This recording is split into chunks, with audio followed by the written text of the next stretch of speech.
तेज लहरों के साउंड से सुभद्रा जी घबरा जाती हैं, डर जाती हैं। और झाड़ू जो होती है वो सोने की होती है।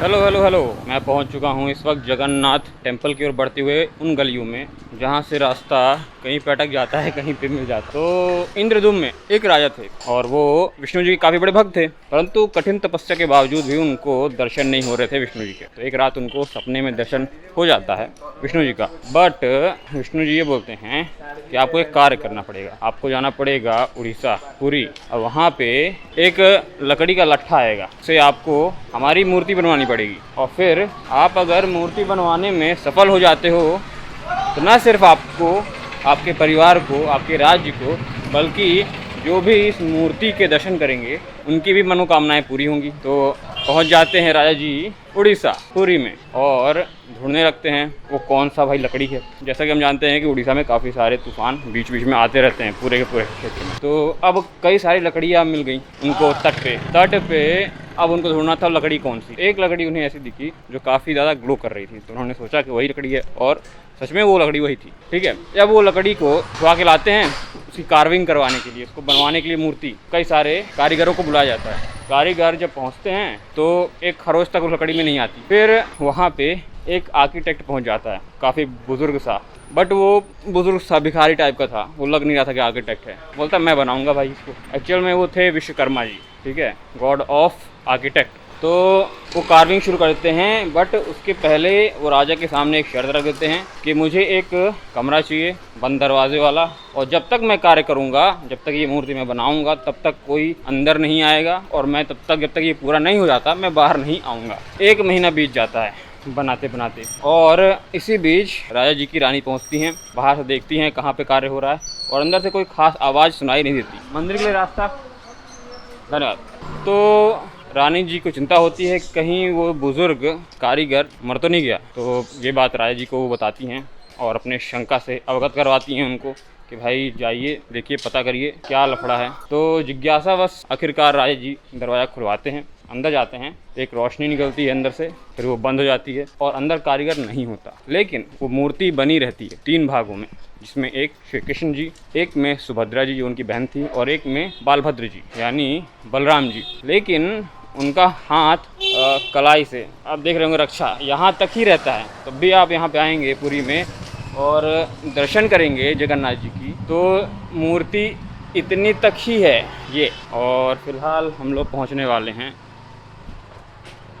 मंदिर में। ये रहे मंदिर, ठीक है, प्राचीर दिख रहा है। तो ये सब चीज़ें होती हैं, और फिर वो राजा जी व्यथित हो जाते हैं, दुखी हो जाते हैं कि भाई मेरी गलती से मंदिर की जो मूर्ति है वो पूरी नहीं हो पाई।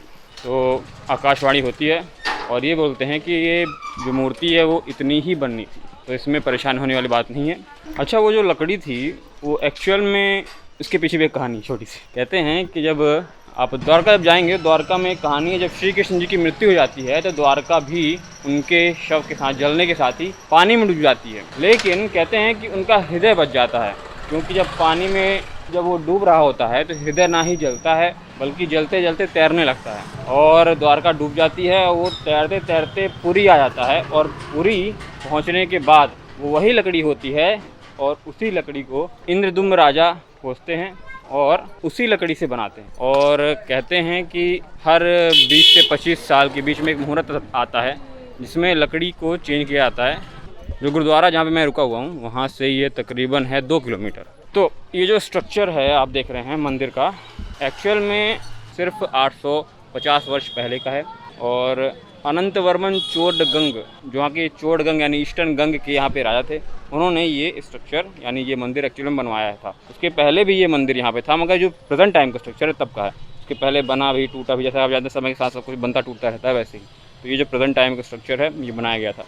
इसको तकरीबन 1696 में बंद कर दिया गया था, और 1707 में जो है फिर से खोला गया था। इसलिए बंद किया गया था क्योंकि उस वक्त जो था सेंटर में यानी केंद्र में बैठा हुआ था औरंगज़ेब। तो औरंगज़ेब ने जैसे कई सारे मंदिर डेमोलिश किए, तोड़े और बंद किए, या वहाँ जाने की एंट्री ही बंद कर दी। उनमें से हमारे 4 धामों में से एक जगन्नाथ जी का भी मंदिर शामिल था। तो 1707 में जब वो मर जाता है तब यहाँ पे फिर से यहाँ के जो लोकल राजा रहते हैं फिर से इसे खुलवाते हैं और फिर से यहाँ पे पूजा पाठ चालू हो जाती है। अगली बात ये है, इस मंदिर में गैर हिंदुओं का आना वर्जित है।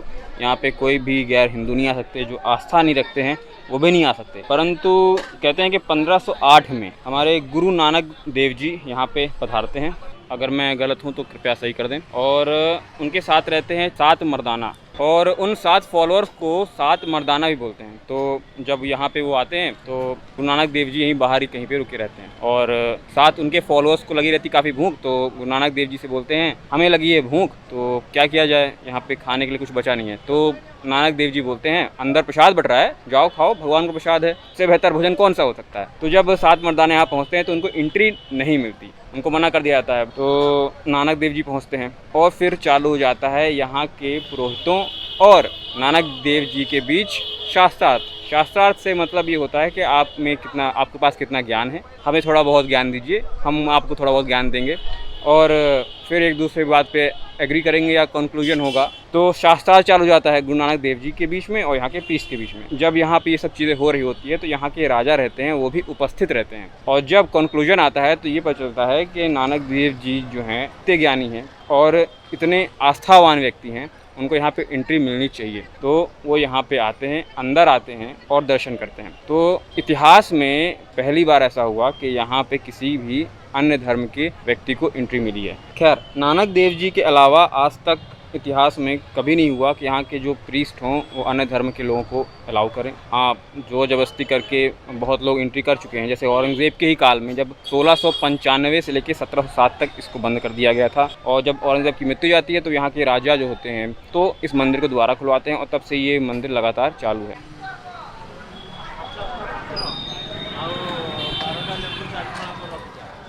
तो अभी मैं पहुंच चुका हूं पश्चिमी द्वार के पास। तो पश्चिमी द्वार को कैसे पहचाने आप, सबसे पहले यहां पे आपको एक छोटा सा स्तंभ दिखेगा। पहला ये अरुण स्तंभ है। इसे कहते हैं कि मराठों द्वारा कोणार्क सूर्य टेम्पल से उखाड़ के यहाँ पे लगा दिया गया, क्योंकि सूर्य टेम्पल में एक्चुअल में काफ़ी ख़राब परिस्थिति में था और वहाँ की मरम्मत अभी होना बाकी थी। तो नरसिंह वर्मन ने बनाया था सूर्य टेम्पल को और उसी के सामने ये स्तंभ था और इस स्तंभ को यहाँ पे यानी मेन गेट के सामने लगा दिया गया और यहीं से एंट्री होती है। मुख्य द्वार यही है, तो यहाँ से आप दर्शन करके अंदर जाएं, ज़्यादा बेहतर है। एक कहानी यहाँ पे प्रचलित है कि यहाँ पे श्री कृष्ण की और साथ में उनके भाई की और साथ में उनकी बहन की यहाँ पे मूर्ति रखी हुई है। तो जब आप देखेंगे, आप अपनी तरफ देखेंगे तो श्री कृष्ण की मूर्ति दाएं तरफ है, बाएं तरफ बैठे हुए हैं यहाँ बलराम जी और बीच में सुभद्रा जी बैठी हुई, उनकी बहन। बट इन दोनों पुरुषों के बीच में महिला क्यों बैठी हुई है, यानी उनकी बहन क्यों बैठी हुई है? ऐसा इसलिए है, कहते हैं कि एक बार श्री कृष्ण, बलराम और सुभद्रा जी आए हुए थे यहाँ पे और सो रही थी उनकी बहन सुभद्रा जी। और रात में, क्योंकि ये मंदिर जो है कोस्ट में है, उड़ीसा को, बे ऑफ बंगाल में, तो काफ़ी तेज़ लहरें चलती हैं। तेज़ लहरों के साउंड से सुभद्रा जी घबरा जाती हैं, डर जाती हैं, क्योंकि तूफान आता रहता है। तो श्री कृष्ण पहुँच जाते हैं और उनके बाएं तरफ बैठ जाते हैं और क्योंकि बड़े भाई रहते हैं तो उनके दाएं तरफ। आप देखोगे अपनी तरफ से तो दाएं तरफ श्री कृष्ण दिखेंगे, लेकिन एक्चुअल में उनकी तरफ देखोगे तो वो उनकी बाएं तरफ है।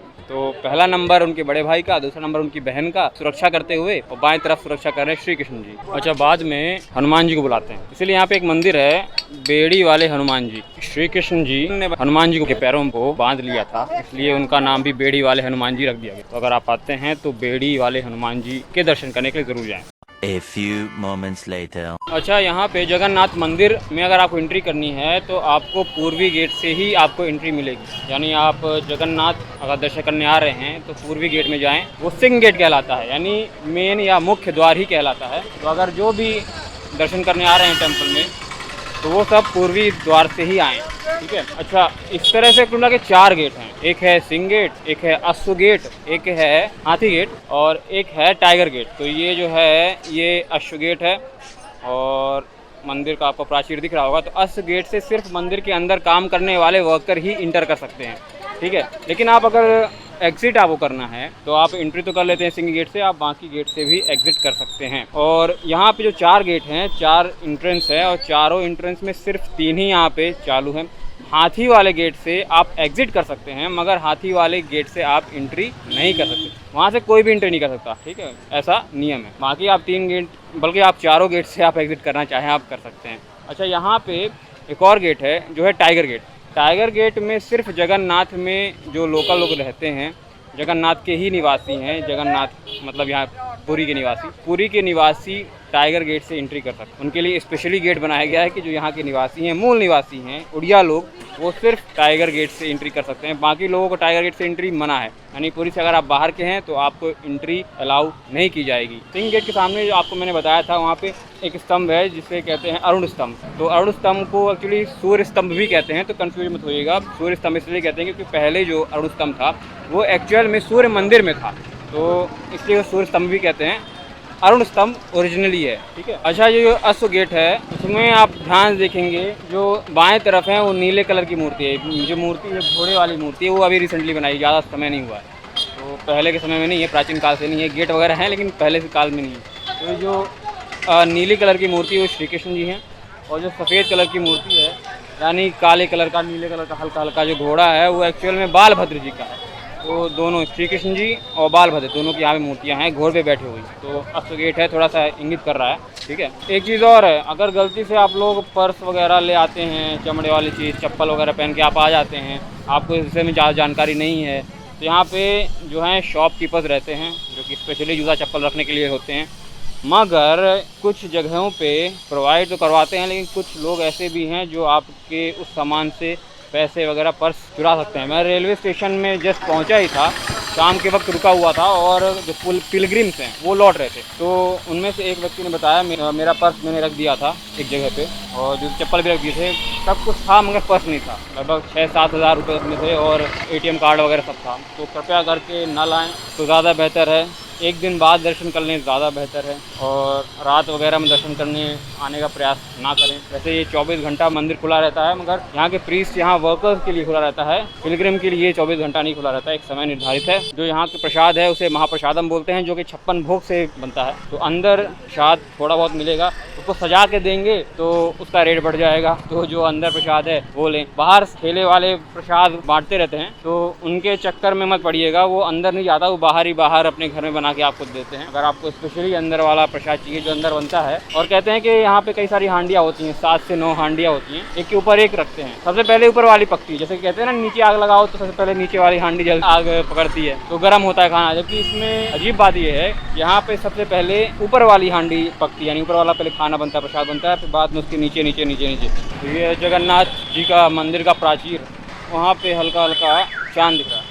और ये है टाइगर गेट, व्याघ्र गेट, बाघ वाला गेट। यहाँ पे सिर्फ और सिर्फ उड़िया लोगों को ही एंट्री मिलती है, खासकर जो जगन्नाथपुरी में रहते हैं। इसके अलावा बाहर के लोगों को एंट्री अलाउ नहीं है, तो यहाँ से एंट्री ना करें। आपको प्रूफ देना पड़ेगा कि आप यहाँ के रहने वाले हैं, तो ही आपको एंट्री मिलेगी। और सामने गेट में बाघ बने हुए, बाघ का स्ट्रक्चर यहाँ से काफ़ी सुंदर दिख रहा है।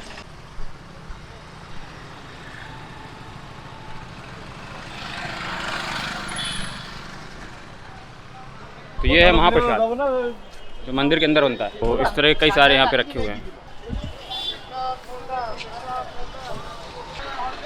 सब महाप्रसादम है। ये सब जो गाड़ियाँ हैं वो महाप्रसादम के लिए। ठंडा पानी शरबत है, ओके नहीं चाहिए, धन्यवाद।